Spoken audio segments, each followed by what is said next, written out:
Welcome to the Everyday GSD Las Vegas podcast. Yes, that's right. We are in Las Vegas today. And our sponsor, Good Dudes Coffee. Again, Josh Bridges, former Navy SEAL, owner of Good Dudes Coffee, is our prime sponsor.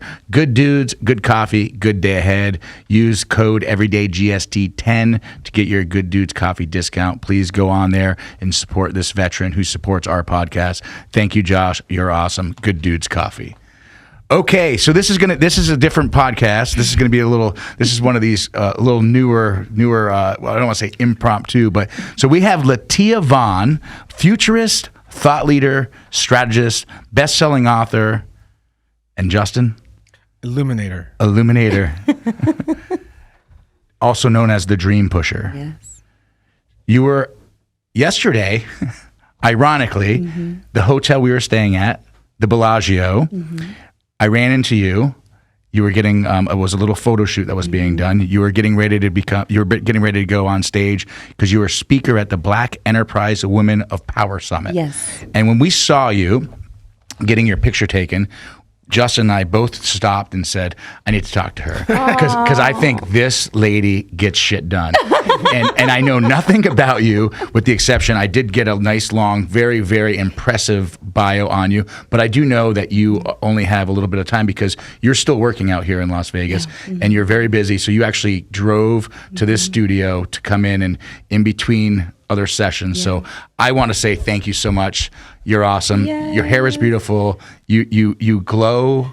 you glow like a powerful woman. Wow. And I'm so excited to hear your story. Wow. So let's just jump into it. Let's do it. Come on. And thank you for having me. Oh, I couldn't be happier. I say this all the time. You know, when we're in different industries, we meet people all the time, right? Correct. But there's something about a spark or an it when you meet somebody. Even if you don't know what it is, it's worth stepping out into the unknown to kind of discover. Yeah. So I'm excited. Let's do it. Yeah. And it's funny because literally when I said to Justin, we both walked by you and we kind of stopped and looked. And I don't know who was taking who was doing the photography, but you were getting in different positions to make sure everything was right. And I was like, because I knew the event that was going on because there's a lot of powerful women that are at the hotel. And I go, she's got her shit together, this one. She's a GSDer, and I'm just going to see her. And there was a lot of people around you. I think everyone wanted to talk to you. And we just waited and kind of just crept in. I said, hi, we have this podcast. I'm the host. And we want you on the show tomorrow. Let's make it happen. Let's see if we can. Yeah. And you go, okay, and let's exchange information. And here we are. So talk to me. Tell me your story. Okay. Tell the audience. How much time do we have again? As much as you want. Oh my goodness. I know you're busy, so no. Yeah. So my story is a little bit unique, as everyone's is. But how I really got into this industry, I was first in corporate America, straight out of college, graduating from HBCU. And where's HBCU? Hampton University. Okay. Yeah. The real HU for those who may be listening. All right. That's just a little banter between two colleges. But in corporate America, my formal degrees in education is in marketing and branding. But when I went into corporate America, I also started doing management development, building core competencies for executives and coaching. After that, I left corporate America. Did I say I'm a mother of 5?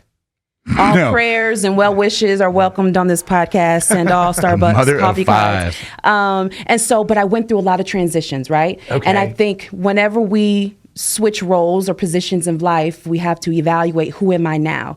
Because first I thought myself of the corporate role, okay? But I'm a wife now, but now I'm a mom. And then sometimes we don't know how to switch the positions in the game of life. Right. And so that's when I authored my first book, ReDiscoverU, because what is it called? ReDiscoverU? ReDiscoverU, yeah, okay. Dare to Evolve.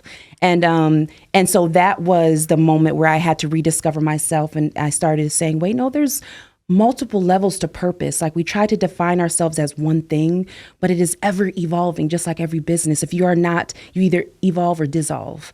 And those who do not, you see it in the landscape of business all the time, those who decide not to go with the flow of change that is coming, those are the ones that fade into the background of history, right? And so I had to evolve in that moment and say, who am I, okay? But I knew that I am not what I do, but I am what I possess, right? It's what I give to the world, what I give to companies when I see amazing, beautiful people like yourself. And I think that is what we can set as a foundation for purpose and fulfillment. So it's not just about the money, but success and fulfillment. And how can I get both? There's like 10 reels that are going to be cut out of that right there. Yeah. I'd have you repeat that whole thing because it's so good. But I don't. No. Yeah, that's awesome. Yeah. But that's how I got. And it came out so that's natural. how I got started. And then the futurists came, right? Because that was finding out who I am. That's how the Dream Pusher was birthed. So I started coaching people, right? And I started doing business development for entrepreneurs, small businesses, and consulting for corporations because I had more autonomy in innovation. And so that's when I started building off my own business, the U Network. And then becoming a futurist, I really kind of shifted into that role, not planning it. And the term futurist, when you mentioned it, we said that all the time, that is not a word that a lot of people know right now. It's very new on the scene, right? Yeah. Just like AI was new on the scene, but it's something that a lot of corporations, government always knew about, but you don't see a lot of futurists that look like me on the scene. And so I'm just grateful and honored that I can be a part of that landscape of helping companies shift and navigate what is possible, what is probable, and what is preferable. So explain what a futurist is. Like, so if a company wants to hire you because you're a futurist, what are you doing for them? Or what are, or like, of course, yeah. So it will always be a process, okay? You first have to see what the need is. Is this crisis management? Is this something for innovation and change? If we're trying to, how are we going to pivot because the landscape is changing, and how will one industry impact the other? And from there, it's heavy data, research, intuition, right? It's also imagination. And we have to first look at what is the goal and what is the objective. Right. So there will never be a one size fit all for every company. It is based on where they're at. And so I either can prepare for what's to come in the future, right? And how can I ride the wave? I can pivot, right? Because all the changes that are happening, or we can talk and see, well, how can we set what is preferable? Because there's never one fixed future, but if we can prepare ourselves to get the most out of the moment, right? Maximize it, you'll work out better every time. That's everyday GSD right there. Yeah? Is this family now? Are we family? Is that what you're saying? This is amazing. So how did you make your way to become a speaker at such a large platform? I mean, the hotel, I mean, how many people are part of your group? A lot. Yeah. Let's just say a lot. Thousands, yeah. Yeah, because de Blasio is a big hotel. Yeah, it's huge. And when I went to get in the elevator last night, one of your sessions just got over, and the line was like 40 minutes. It was crowded. It was crowded. Yeah, but you know what? It's so crazy that you mentioned that about the speaking. It was something that was innate in me. But I really am at a point in my life where I want to help usher more people onto platforms and get into more doors and more rooms that I kind of had to either fight for or bust through because no one showed me the way when I started. So it's kind of, it sounds cliche, but being the change you want to see, right? No, it's not cliche at all. It's not? Okay. No. And so a lot of it was based on referral, right? And then you start building your brand, and then that's when people or companies reach out to you, and they may see you somewhere else. And I'm so grateful for any opportunity just to share some light and some knowledge with the world. So I take no stage for granted. I don't care how small the room is, how big the room is. We should always treat it as if, even if it's just one person, that they are the world. Because if you can change that one, right, you will impact their world. And so, yeah. Yeah, I love it. So time management strategies that you have, because you're a mother of 5. Yes. And clearly you're a successful business person. Mm-hmm. So that means you're busy. Yes. So how are you juggling these balls for the listeners out there that may have 2 kids or 3 kids or saying, I just don't have time, I can't do that. Mm-hmm. She doesn't understand my situation. Right. Or he says that, right? It's he's or she's. Right. But at the end of the day, you know, and I'm learning about you as we go, but you have 5 children. You're an author. You're a speaker. You're extremely intelligent. How are we doing this? How are you managing this? Yeah. So I have to be very mindful of every season that I'm in. Okay. You'll always feel a pull, right? Purpose will always have a pull to it. It's a gravitational pull. So there's certain seasons where I know that I need to be more present at home. So I'm not going to take every gig or opportunity, right? There's going to be certain moments and seasons where I know that everyone cannot get everything from me at that time because I need to be focused on a book or there's a major project that's coming out. And so I really have to know my seasons and my capacity. Okay, because every day is not, we don't have an S on our chest every day. There's moments where my phone is in my hand and I don't even realize it's in my hand looking for it, Right. But those moments you have to give yourself grace, right? And then you have to tap into in those moments where you may feel, and I feel every level, and I've been in a lot of rooms, there will be, I don't care who you are, from the top down, there's a lot of people that do wrestle with imposter syndrome, or feeling like they're worthy of the opportunity. But you have to know that no one can own it like me. Just like no one can own it like you. There will never be a podcast like you. I don't care how many of them there are, because there's something unique in your DNA, in your makeup that you're putting into this work. You understand? Yeah. The fact that you guys came to me, there's something innate in you that the brilliance, like, let's do this, Right. And so you have to lean, and every time we can lean more into that, you're talking about that intuition, right? That was that nudge that you felt, 100%. right? And I felt the same, right? Yeah. So because you could have just dismissed us and said, listen, I got to go. Yeah. But you were like, hey. Yeah, what are you guys doing now? 2 white guys came and say, come follow me. Come to a room with me. I don't even know who you are. We're in Vegas. Come follow me. Yeah, sure, why not, But that's also knowing yourself, right? It's knowing yourself. That guy looks safe with all the tattoos. Why not? The room where? Oh, yeah, sure, okay. But that's in a car and drive where? Are we in the fucking desert here? Just, may come out, may not, but life's life. But no, seriously. But that's how it is. That's the nudge. Right. And I think we're so desensitized with social media, with everything that's happening, we dull our senses in the nudge. Even animals, like they said, rats can sense a cataclysmic event such as a tsunami 2 weeks before it comes. All of us, because we're human, there is an energetic level that we have where we can sense and feel. But when we are so bogged down with everything that is in front of us that's distracting us, we can't sense and feel it. So the fact that you did it alone, I'm like, oh yeah, he's on it. Come on, rock star, come on, let's do it. Yeah, let's go. So to your question, how do we do it? Every day, it's a day by day thing. Right. And also who's in your community is so important, because if you are a dreamer, you have to surround yourself with those who are doers, right? Because we'll dream ourselves into oblivion and never get nothing done, right? But your podcast is about getting it done, right? Yeah, GSD. Right. So if you're just creative, then you need to surround yourself with those who are administrative, those who can hold you accountable, because that is the only way we can move the needle to the goal. Right. And so that's the first step, but knowing yourself and then surrounding yourself with people that can help you move towards that goal. Have the right team around you. Right team. Yeah, pick the right people or have them pick you. Yeah.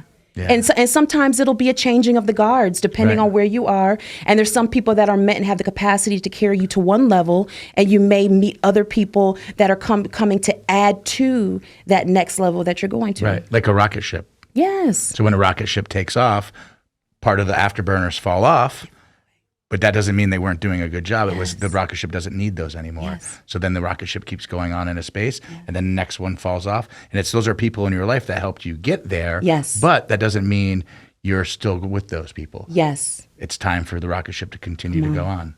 Preach that thing. Come on. Yeah. You have to honor every level. Yeah. That's what it is. And those who are not meant, they will naturally fall off as well, because they can't handle the pressure or the weight, or you'll see true intentions. Right. But I never focus on that. I think there's a lot of people that focus like my haters. I don't even know what that means. If somebody I have to be so focused on the goal, because what we focus on expands. And so that's how we're able to collide with other worlds. So that we can create new experiences for other people that are even listening to this because of you, right? Right. Because of this collision, now other people that are listening to this 10, 20, 30, 40, 50 years from now, we're like nanorobots on a different planet, right? They're going to remember this episode, all right? AI. Right. They're going to remember this. Well, so it's so crazy. Okay, I'll tap in. So I was at the United Nations, right, in November. Of course you and were. Of course you were.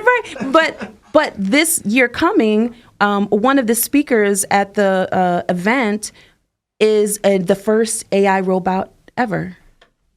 And she's going to be one of the speakers at this women's entrepreneurship event. Really? Yeah. I don't know if I like that. I know it's okay. It's exciting, intriguing, scary, and all of the things at once. Yeah. Yeah. I mean, I'd much rather have someone like you that's real life experience, real life. You know, you're talking about things that happen in your life, maybe with your children that taught you lessons for your next child, or your husband, or your neighbor, or a speaking event that you're at, and the AI is just regurgitating information that they. I don't know. I know. How do you feel about that? I don't think. If you're on stage and then to your left is a robot. Bina 929. I don't know. What's she look like? So I'll explain. So she actually has her own headshot on the website. So she is of darker skin tone, of like more red toned, and she looks like she has an ethnicity, but you can't tell what it is. Yeah, of course, right? Of course, right? To be more palatable, you know. But I believe her name is Bina 929 or 429. You know, you guys can look it up. But it's the We Do Summit at the United Nations. He will, and we'll put this on the bottom of the screen. Just so they have clarity. And let me put this out there. The summit is powerful. It is amazing. Wendy Diamond is the host of it. Okay. But they're so open to just kind of exploring and venturing off into what is next. And we talk about the future, some things that may be inevitable, and even though it may be uncomfortable. And it might be amazing. Yeah. But we don't know. So we'll see. Right. It's to be continued. Dun, dun, dun. But if I was to get a vote, just for the record, if I was to have you on stage next to me, or what's the name? Brina? I want to say it's Bina. Bina, there he pulled it up. Yeah. No, I'm picking you. Yeah. I'll just leave it at that. Someone with a heartbeat. Right. Someone with a heartbeat. Real life experience, and I understand the whole AI because we've talked about it on other shows. On one of the 2 episodes ago, we talked about it in depth and with a radio gentleman. But it's just interesting to me. It is. And it's cool. Yeah. It's very cool. Yeah. But we'll see. I don't think I'd run into an AI robot in a hotel and then have a connection and then, the next day have that robot on my podcast. We should get the robot on the podcast. Why not? We'll give it a shot. Yeah. Have some coffee. Some good dude's coffee. Right. And then have a good time. But these are the things, again, that's coming in the future. And how do we navigate? There was another gentleman. How do we navigate and adapt to it? How do we, and who do we want to play with in the future, right? But there's another gentleman. He was talking on a podcast because they're also been testing out some AI robots. I don't know how, but we'll just go there with AI. But they're testing them on being caretakers and caregivers to those with dementia. And so he believes in it. His parent has dementia, and very, very wealthy man. The name is escaping me right now, but he was on an interview, and he said that he would agree with it because would not. He does agree with having it. He would trust an AI robot caretaker for his parent because a lot of times those who may be suffering dementia, they have to do things repeatedly, or sometimes there will be kind of outbursts. Because the robot won't get frustrated. They won't get frustrated. They'll just say, they know all of your medication schedules. Yeah, they're not going to miss it. Yep. They also have a recognition on the robot of who is in the room. And if you were to fall down, to call 911. And so with all of this territory that is so new, it is great to be aware. And some things I'm like, oh, that's interesting. I can't wait to see more of how that's going to better society. And then there's some things I'm saying, well, let's see how this plays out, So I don't know, just my personal opinion, if I would, in this stage, with all of the testing, to know about the longevity of, how that could work. But he was very on board with it. He believes in it, and they've been testing testing them. Yeah, that's interesting. And because I feel like those are two totally different robots. Yeah. Two totally different AIs, right? Yeah. When you talk about a speaker, I'm like, I'm not really signing up for that. But when you talk about someone who can potentially take care of an elderly person, that there'll be no error unless there's a malfunction, but maybe there's a backup. Who knows? Right. And that was one of the questions, even the interview, which I commend them for asking in terms of how their levels of, because you can also, I was going to say tune the robot, but they're not a guitar. But you can adjust the settings to even their level of responsiveness. So do you want them to be more sarcastic, or do you want their personality type to be more calm? And so it's all just interesting. I've always been fascinated with the beyond. I used to want to be an astronaut when I was a child. It's so beautiful, right? So I'm always interested in the future. And so that I think that's why that was just a natural progression for my life. So I know we don't have a lot of time. Yes. What's next for you? Oh, let's see. I mean, can there be more people around you than just were? Like the event you're at. I mean, there's so many people there. Yeah. So many, and everyone I saw was smiling and had positive energy. Yeah. And maybe there was a group that didn't, but I can tell you, I didn't see them. No, I didn't see them. Yeah, the energy in that room is so empowering, and these are heads of major, massive corporations. Like this one woman, their assets right now just reached $1.2 trillion for the company that she runs, and so just to be in that environment, there's no egos, right? Yeah. There's no throwing want to sponsor titles. a podcast? Oh, come on now, come on. But no, seriously, and they want to be in settings, places, and spaces where they can share that knowledge, share that wisdom, and those how-tos. Again, that we had to try to figure it out, grind it out. Yeah. That we didn't learn in school necessarily. No. And that's the reason why we have to have grace for ourselves for whatever we do in life. Yeah. So true. Come on now. It's so true. It's amazing. So tell me this. I know wrapping up on time, but I would love to hear more about I'll talk to you all day long. You're the one that's got to. You've got to go. Yes. But I would love to hear about your journey on you building this podcast. I'll share that with you. We will talk another time for sure. I wrote a book called Back to Bulletproof, A Warrior's Tactical Guide to Success. Wow. I'll give you a copy of it. We have a couple copies here. Please. And then you can read that and then reach back out to me. I'd love to have you back on the show when you have more time or when we're traveling through. Obviously, when we're in Las Vegas right now, we're headed to LA next. And then our home studio is back in Indiana, in Carmel, which is on the north side of Indianapolis. But you're awesome. I just thank you for taking the time because I know, even though this is a very short podcast, I know that people are going to listen to this and go, oh my goodness, this human, this lady is so powerful, and you have such a good message. You can see it in your eyes. You're beautiful. Wow. Thank you so much. I have a little gift for you before you go. We give everyone a gift.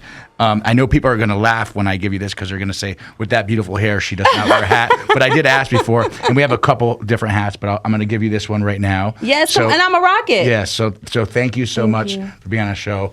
Thank you for having me. Yes, you're beautiful. Yes. And thank you. I can't wait to see you again. Thanks for watching the Everyday GSD podcast.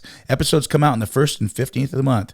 If you want to watch people or listen to people that Everyday GSD, please download and subscribe wherever you listen or watch the Everyday GSD podcast. Everyday GSD.